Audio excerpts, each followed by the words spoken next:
So we back again to the topic. There's a lot of people yang sama seperti aku, speak louder about everything, about the things that matter in our society. Okay? Yang dimanakan kita menganggap normal setengah daripada sisi buruk kita.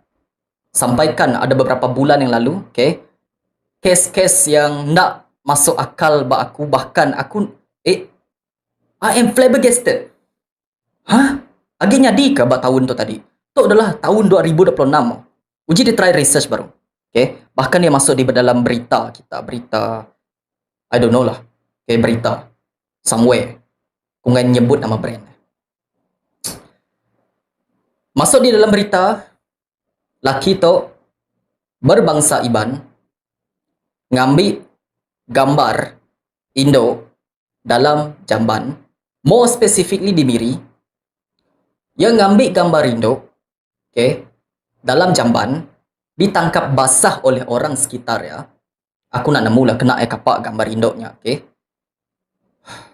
Fuck. Nanti dia mendak tubuh lakinya kan, dia nampak macho. Tapi kebodohan ini tadi kan, otak bengap ini tadi masih disimpan ya. Dini kumadah yang macho, nak semualah spesifik ya berketuk, okay. Lelaki berpantang, dia mendak lelaki pantang, aku dah ada pantang.